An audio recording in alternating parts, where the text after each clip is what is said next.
Hello मित्रांनो, विप्रोमध्ये जे आपले पूर्व CEO होते त्यांनी रिझाईन दिलेलं आहे. थेरी डेलपोर्ट असे नाव होतं त्यांचं मित्रांनो. त्या ठिकाणी आता नवीन CEO आलेले आहेत. त्यांनी MD व CEO या दोन्ही पदाचा भार सांभाळलेला आहे मित्रांनो. श्रीनिवास पालिया असे यांचं नाव आहे मित्रांनो.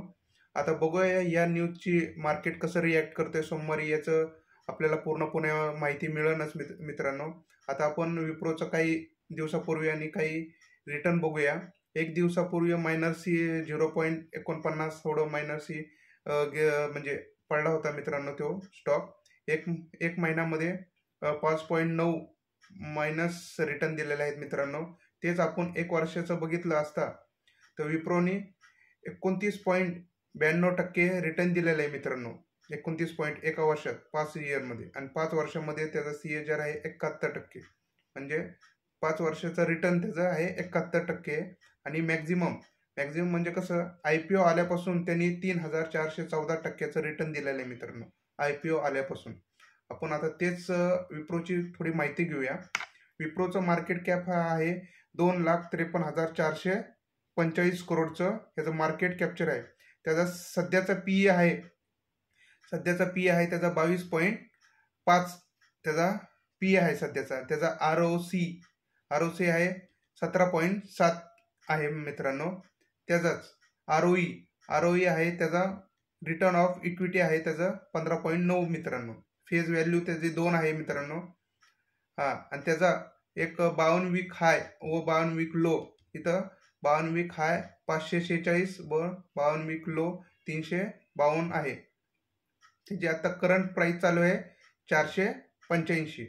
आणि त्याच्यामध्ये एक फॅक्टर असतो मित्रांनो, त्याचा आपण डायरेक्ट ओव्हरऑल बघतो, पण त्याचा की पॉईंट आपण कधीच बघत नाही.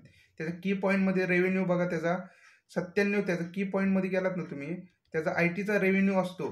तो कुठनं येतो? त्याचा IT सर्व्हिसचा रेव्हेन्यू 97 पॉईंटचा आहे मित्र. 97% रेव्हेन्यू आहे त्याचं. पूर्ण स्क्रीनर असं एक नाव आहे, तर त्या वेबसाईटवर जाऊन तुम्ही त्याचा पूर्णपणे माहिती घेऊ शकतात मित्रांनो. ही पॉज करून तुम्ही पूर्ण ती माहिती वाचू शकतात. आणि त्यांचा क्लायंट बेस पण मजबूत आहे मित्रांनो. त्याचा तुम्ही क्लायंट बेस बघितला तर 1000+1100 त्याचे कस्टमर आहेत ओव्हरऑल ग्लोबल मार्केटमध्ये. हे तुम्ही न्यूज ऐकत जा, म्हणजे न्यूज हे आपण माहिती घेत जा. नुसतं आपण विप्रो पळाला किंवा विप्रो पडला असं हे करत जाऊ नका. त्यात खाली आला तर तुम्ही प्राईसचं तर सगळ्यांना माहीत असते, पण ओव्हरऑल त्याचा PE बघितला तुम्ही, 5 वर्षाचा PE बघितला, मिडल PE काढला तर त्याचा मिडल PE आहे 19 आहे त्याचा मिडल PE. इथं दिलेला आहे 19.5 त्याचा मिडल PE आहे. आता सध्या त्याचा PE किती 22.8 वर तो आहे. त्याचप्रमाणे सर्वात मोठी गोष्ट म्हणजे कुठल्याही कंपनीसाठी त्याचा प्रोमोटर होल्डिंग किती आहे हे पाहिजे नसतं. आता त्याचा प्रोमोटर होल्डिंग 72.90% प्रोमोटरच्या हातात, म्हणजे स्वतः मालकाच्या हातात त्याचे एवढा शेअर्स आहेत म्हणतो तो 72 पॉईंट आहे. त्याचप्रमाणे FI होल्डिंग आता जानेवारीमध्ये एक 0.11% वाढलेलं आहे. मागच्या डिसेंबरमध्ये 2023 मध्ये बघितलं तर 6.70 होती.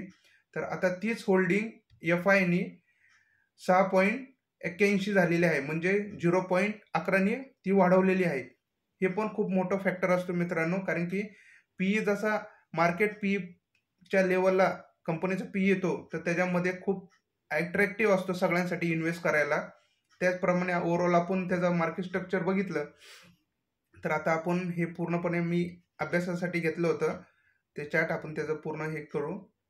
ते आता बघा, तर तो त्याचा टॉपचा बघितलं तर टॉप पासून तो किती टक्के खाली येतो आता डिस्काउंटमध्ये तुम्हाला. तो पूर्णपणे 34.20 म्हणजे रोल आउट बघा, म्हणजे 34% तुम्हाला तो टॉप पासून आता डिस्काउंटवर आहे. तो पूर्णपणे डिस्काउंट आता तो इथं कन्सोलिडेशन होत आहे. तो या रेंजला तुम्ही बघितलं, इथं ही रेंज पूर्ण बघितली तर ह्या रेंजला तो कन्सोलिडेशन होत आहे.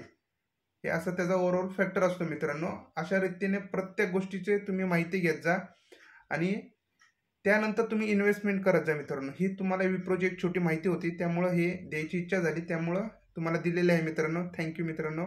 आणि ह्या व्हिडिओ नक्कीच तुम्हाला आवडला असेल तर या व्हिडिओला लाईक शेअर कमेंट करायला विसरू नका आणि माझ्या चॅनलला सबस्क्राईब करायला विसरू नका मित्रांनो. थँक्यू मित्रांनो. जय हिंद.